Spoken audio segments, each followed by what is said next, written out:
Il arrive un moment dans la vie où tu te demandes pourquoi certains avancent, pendant que d'autres restent immobiles. Et quand tu observes le monde autour de toi, tu réalises que la richesse ne commence ni dans un salaire, ni dans un travail, ni même dans un environnement favorable, mais dans ton identité profonde, dans la manière dont tu te vois, dont tu te définis, et dont tu autorises ou non ta propre expansion.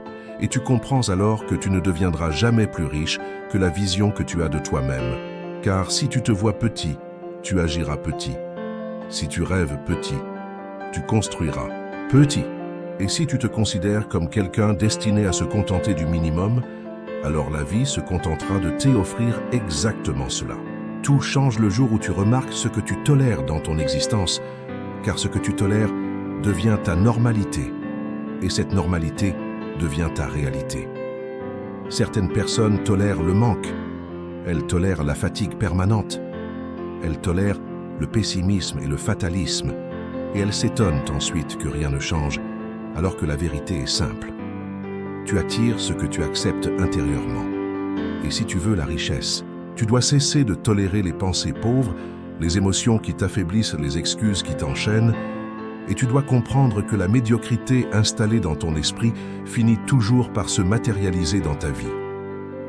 Un jour, tu observes comment pensent ceux qui réussissent, et tu vois qu'ils pensent expansion, qu'ils pensent croissance, qu'ils pensent opportunité chaque matin.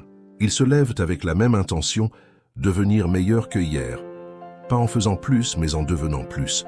Et tu comprends alors que la richesse ne naît pas dans l'action, mais dans l'identité que tu développes. Car tu deviens riche lorsque tu deviens la personne capable de créer, d'attirer, de multiplier et de rester stable.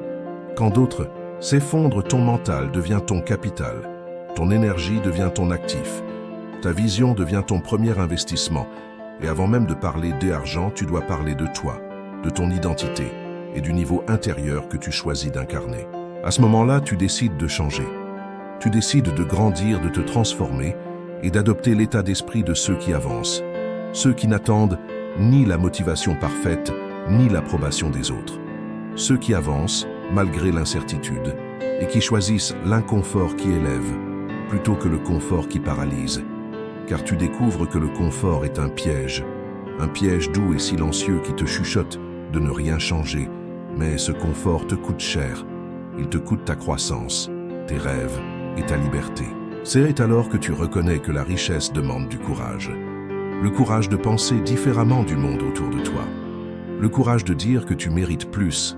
Et surtout le courage de prendre la responsabilité totale de ta vie. Car là où certains cherchent des coupables, d'autres cherchent des solutions.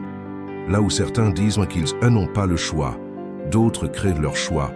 Et même quand ce n'est pas leur faute, ils assument, car ils savent que leur vie leur appartient. Alors tu te poses les vraies questions, tu te demandes qui tu veux devenir, quelle identité tu veux créer, quelle valeur tu veux incarner, quelles compétences tu veux développer, quelle énergie tu veux cultiver, quels résultats tu veux attirer, et tu comprends que ton futur dépend des standards que tu acceptes aujourd'hui. Si tes standards sont bas, tes résultats le seront aussi. Si tes standards s'élèvent, tes résultats finiront par suivre. Il devient alors évident que tu dois élever ton niveau pour ta discipline, ta santé, ton énergie, ton entourage, tes relations, ton apprentissage et ta vision du monde. En avançant, tu réalises que tout est lié, qu'une personne riche intérieurement attire naturellement la richesse extérieure, alors qu'une personne pauvre intérieurement la repousse sans s'en rendre compte. Et tu comprends que ton engagement doit être total, pas un engagement fragile, pas un vague. Je vais essayer, mais une vraie décision profonde, celle de devenir la personne capable de créer de la richesse, celle qui honore l'abondance, celle qui transforme sa vie par choix et non par hasard. Et tu réalises enfin que tu n'as pas besoin d'être parfait ni d'être prêt. Tu dois seulement être engagé à grandir, engagé à te dépasser, engagé à cesser de penser petit, engagé à arrêter, de t'excuser, engagé à ne plus vivre en dessous de ton potentiel, car tu possèdes un immense potentiel, un potentiel encore endormi qui n'attend qu'une décision pour s'activer. Tu es capable, tu es puissant et bien plus grand que tu ne l'imagines. La richesse te demande simplement d'oser devenir, d'oser grandir, d'oser exiger davantage de toi et d'oser élever ton monde intérieur, car ton monde extérieur finira toujours par suivre. Alors aujourd'hui, tu prends une décision réelle. Ce n'est pas un souhait ni un espoir, mais une décision. Je deviens riche intérieurement, et la richesse extérieure suivra.